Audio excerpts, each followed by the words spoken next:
Bismillahirrahmanirrahim. Assalamualaikum warahmatullahi wabarakatuh. Innal hamdalillah nahmadu wa nasta'inuhu wa nastaghfiruh wa nu'minu bihi wa natawakkalu alaihi. Allahumma shalli ala sayyidina Muhammad wa ala ali sayyidina Muhammad. Amma ba'du. Kepada dosen pengampu yang saya hormati, di saat ini saya akan mempresentasikan yang mana sebagai UTS daripada mata kuliah filsafat Islam. Di sini saya ditugaskan untuk mempresentasikan yakni pembahasan tentang filsafat daripada tokoh muslim ulama yakni Suhrawardi. Filsafat Suhrawardi ini adalah filsafat yang populer di kalangan ahli filsuf. Dari biografi beliau, Suhrawardi ini mempunyai nama lengkap yakni Syekh Sibah al-Din Abu al-Futuh Yahya bin Habashi ibnu Amirok al-Suhrawardi. Dilahirkan di Suhraward, maka disebut filsafat Suhraward. Negeri Iran barat laut tidak jauh dari Zanjan, tahun 548 Hijriah atau 1153 Masehi. Dia dikenal sebagai Syekh al-Ishraq. Populernya beliau disebut dengan Syekh al-Ishraq atau Master of Illuminus, Bapak Pencerahan, Al-Hakim, Sang Bijak, Al-Syahid, Sang Martir, dan Al-Maktul yang terbunuh. Mengapa di sini Suhrawardi dikenal dengan Al-Maktul yang terbunuh? Karena beliau wafat atas perintahan yakni dari Raja Salahuddin Al-Ayyubi pada tahun 632 Hijriah.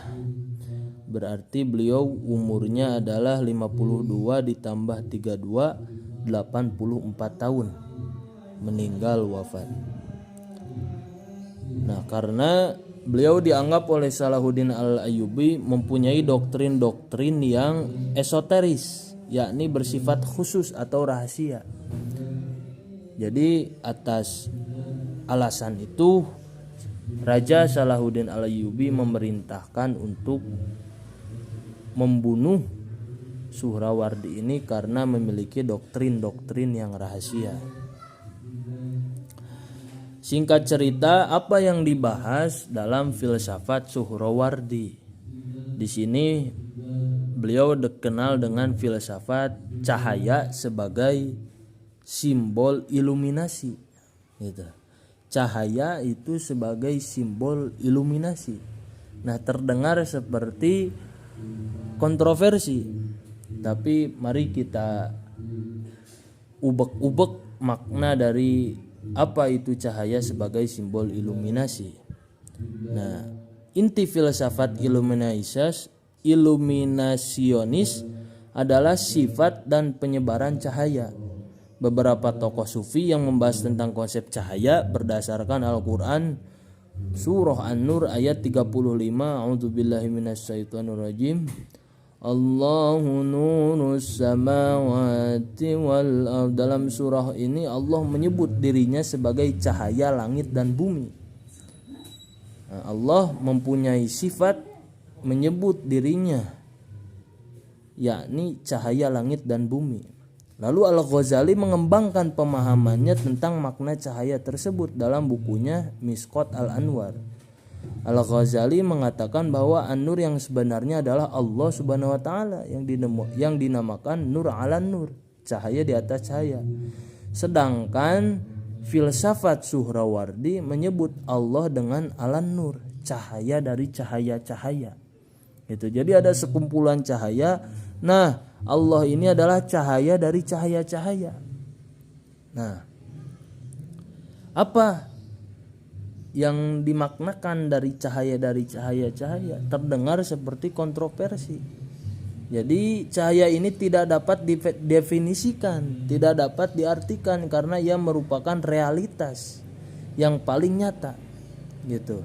Jadi tidak bisa diartikan, tidak bisa diterjemahkan karena cahaya ini adalah realitas yang paling nyata. Juga karena ia merupakan realitas yang menampakkan wujud segala sesuatu. Cahaya ini juga merupakan substansi, arti yang masuk ke dalam komposisi semua substansi yang material maupun imaterial. Nah, hubungannya dengan objek-objek, cahaya ini memiliki dua bentuk, yakni cahaya yang terang pada dirinya dan cahaya yang terang sekaligus menerangi yang lainnya. Itu jadi maknanya cahaya ini menerangi dirinya dan menerangi yang lainnya. Makna dari cahaya di atas cahaya dari cahaya-cahaya. Gitu. Jadi bukan untuk menerangi dirinya sendiri, tapi menerangi yang lainnya. Nah, selanjutnya cahaya ini menjadi salah satu simbol daripada filsafat Isroqi. Simbolisme cahaya digunakan untuk menetapkan suatu faktor yang menentukan wujud, bentuk, materi, hal-hal yang masuk akal, yang primer dan sekunder, intelek, jiwa, zat individual, dan tingkat intensitas pengalaman mistik. Jelasnya penggunaan simbol-simbol cahaya merupakan karakter dari bangunan filsafat Isroqiyah. Itu jadi pondasi-pondasi daripada filsafat Isroqiyah. Apa yang menjadi metode daripada filsafat Suhrawardi, yakni metode pencapaiannya mendapatkan pengetahuan bagaikan menerima penerangan. Jadi ilmu itu disepertikan, pengetahuan itu disepertikan menerima penerangan. Gitu. Seperti kita dalam keadaan gelap atau dalam tanda kutip kita tidak berilmu, tidak mempunyai pengetahuan, lalu datanglah cahaya yang mana menjadi pintu daripada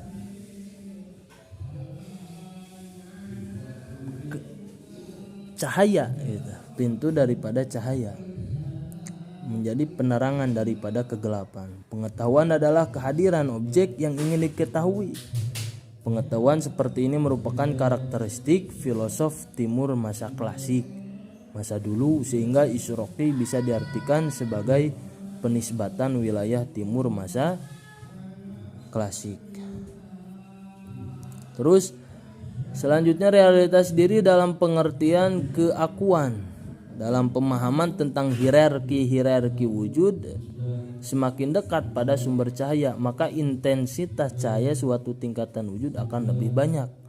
Semakin jauh dari sumber cahaya, maka akan lebih sedikit intensitas cahaya yang diterimanya.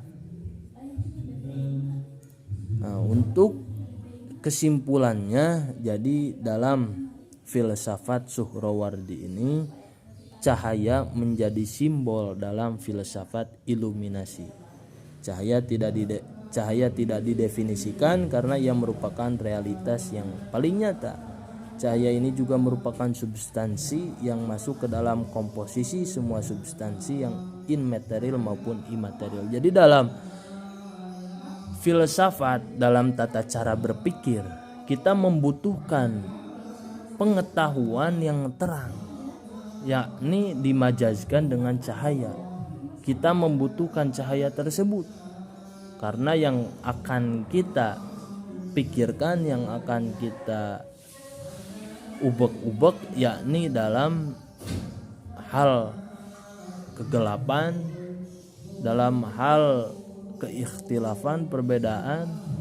Maka dalam berfilsafat ini, dalam filsafat Suhrawardi ini, kita memerlukan penerangan dalam berpikir. Mungkin itu saja yang bisa saya sampaikan. Mohon maaf apabila ada kesalahan.